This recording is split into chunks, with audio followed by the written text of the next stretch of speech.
Hai geng, jumpa lagi masih di channel kita tercinta geng. Kali ini kita ke video request dari saudara kita ya, melalui komen. Jadi, Bang, bahas tentang Dayak Lundaya.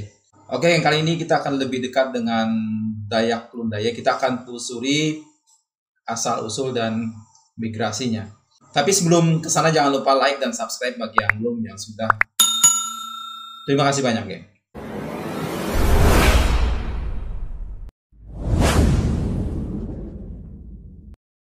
Jadi geng, bagi masyarakat Lundaya, kata Lundaya ini punya arti yang sangat identik dengan kehidupan masyarakat mereka. Lun itu artinya orang, berasal dari kata lemulun. Sedangkan Daya itu adalah hulu sungai atau pedalaman. Karena itulah Lundaya artinya orang hulu sungai atau orang yang tinggal di pedalaman. Mereka ini geng, ini mendiami kawasan hutan pegunungan di sepanjang Pulau Borneo, Kalimantan Utara. Nah, langsung saja kita lacak, geng.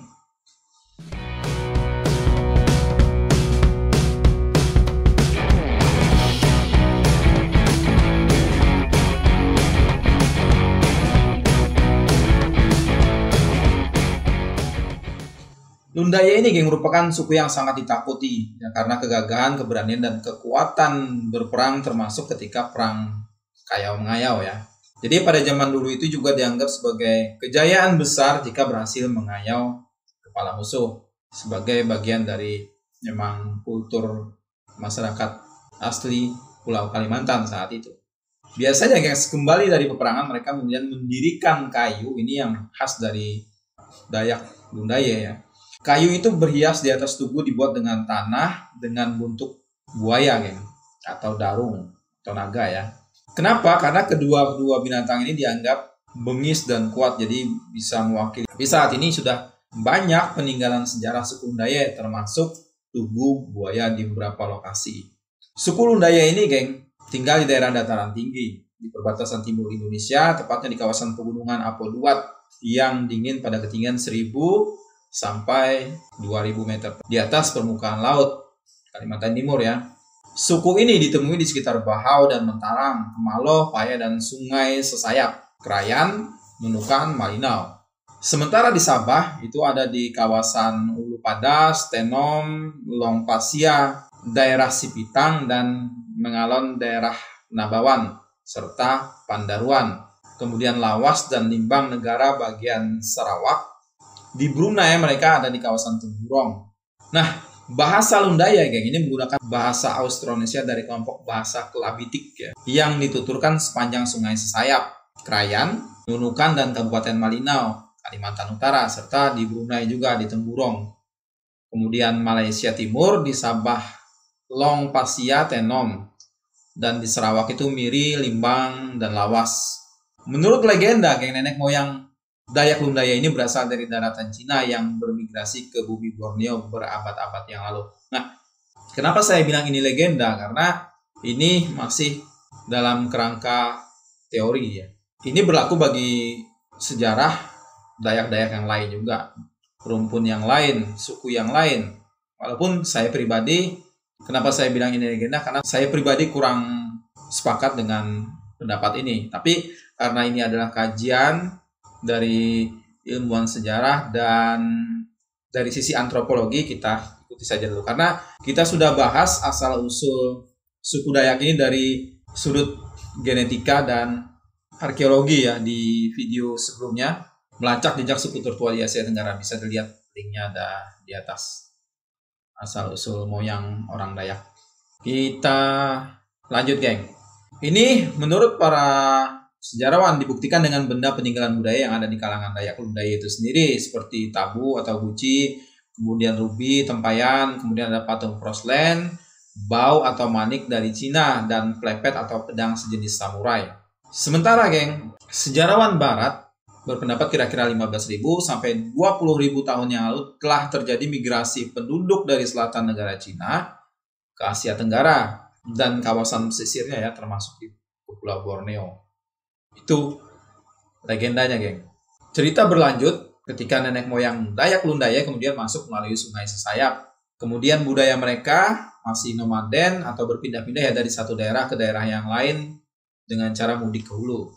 Alasan budaya berpindah-pindah tempat tinggal ini yang pertama karena memang menghindari dari kejaran musuh biasanya.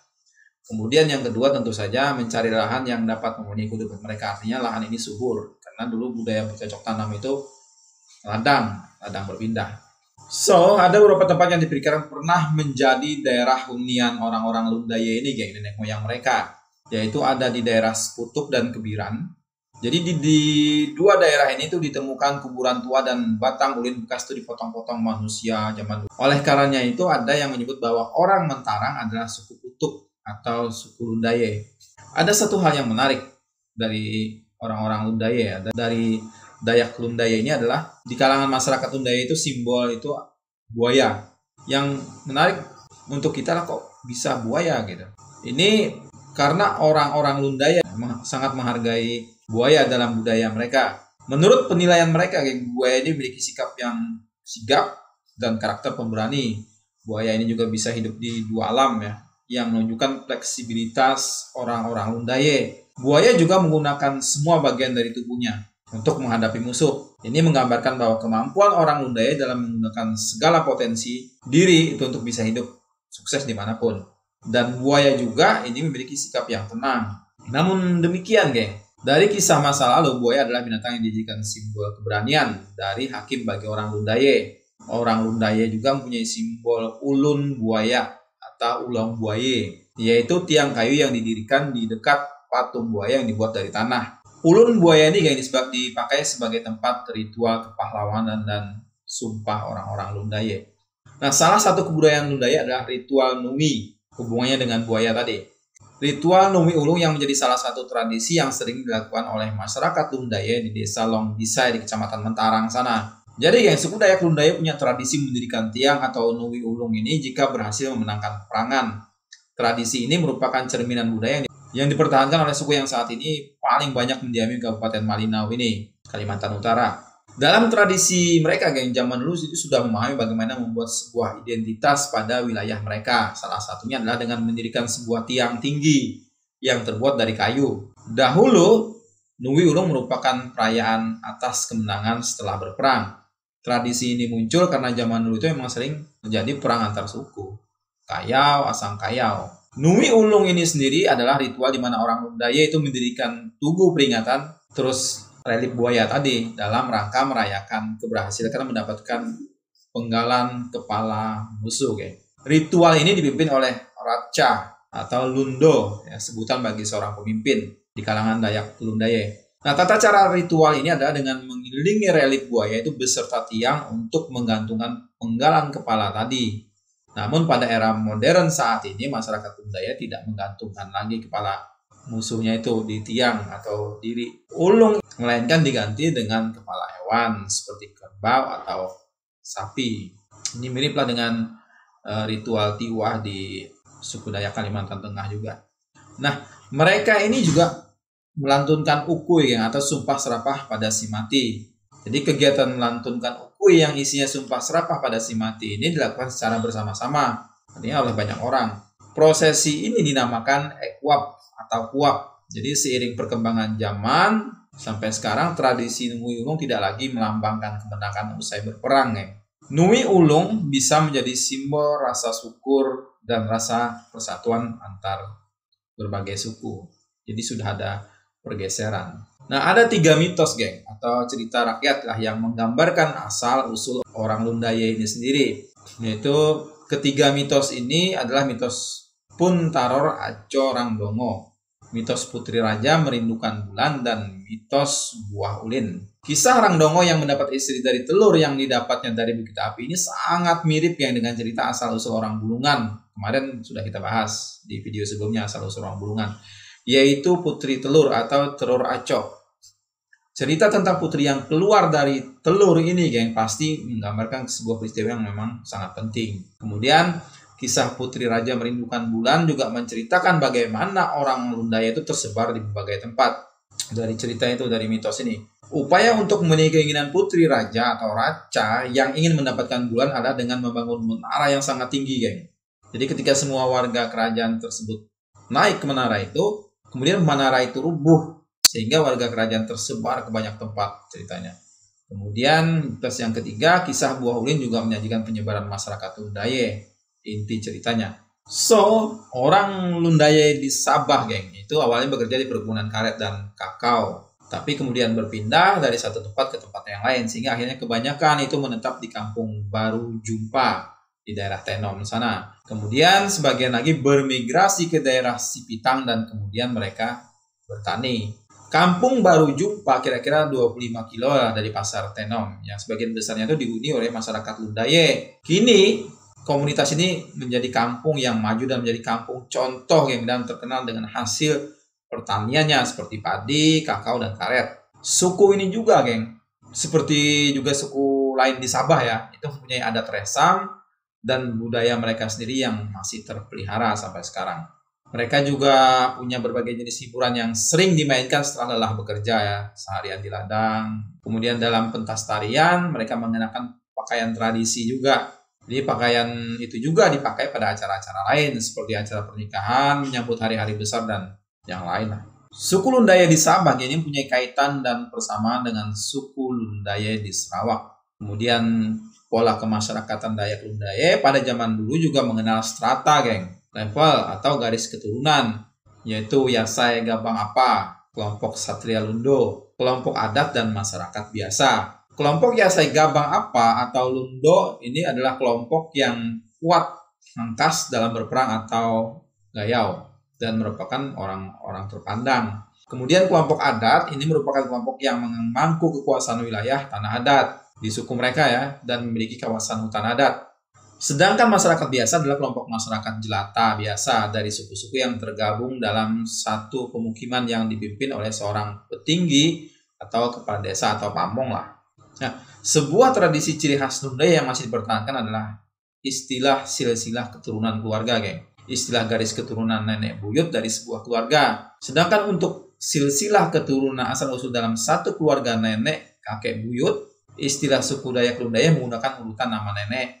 Jadi buyut mereka sampai pada generasi mereka yang diistilahkan Ginan Linawa Ulun, atau mengurutkan nama-nama keturunan nenek moyang keluarga itu sampai ke generasi awal dan generasi yang sedang berjalan saat ini atau generasi yang masih hidup yang diistilahkan suku Dayak Lundaye Ginan. Dan urutannya pun cukup unik, geng, karena mengedepankan keturunan seperti Bisa, Tawi, Dawat, Lafu, Labung, Kemayun, Evin, Adai, Turun, Bawang, Abai, Imeng, Kerit, Alang, Lungok, Fun, Feraweso, Fun Turunan, dan lain-lain. Ada satu legenda, geng, yang berkembang dan turun-turun diceritakan di kalangan Dayak Lundaye ini, yaitu Sumpah Tulang Badi. Ini terkait juga dengan asal-usul mereka. Kisah ini adalah salah satu legenda masyarakat yang menceritakan bahwa zaman dulu, geng, ada saudara perempuan dan laki-laki ya, dua orang bersaudara yang hidup di Malinau. Jadi, geng, demi keamanan dari kejaran musuh, si kakak kemudian meminta adik perempuannya itu mudik ke hulu sungai. Dan si kakak tetap tinggal di Malinau. Sang kakak ini, geng, kemudian bersumpah demi tulang badi bahwa tidak akan ada yang boleh masuk ke hulu sungai ini untuk mengganggu hidup adik perempuanku, dan sungai Sembuak inilah batasnya. Itu sumpah dia. Jadi sejak saat itu, geng, sang adik perempuan mudik ke hulu sana, hulu sungai, dan beranak pinak di sana, membentuk komunitas. Sedangkan si kakak laki-laki tadi tetap hidup dan beranak pinak di Malinau.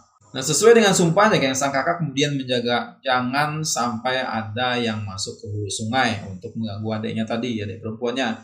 Sampai-sampai, geng, arus balik air pasang sederas apapun itu dipercaya akan berhenti di muara sungai Sembuak ini. Legenda Sumpah Tulang Badi inilah yang dipercaya, geng, menjadi cikal bakal manusia dari suku Tidung di Malinau dari sang kakak laki-laki tadi, dan suku Putuk atau Lundaye dari sang adik perempuan di hulu sungai tadi.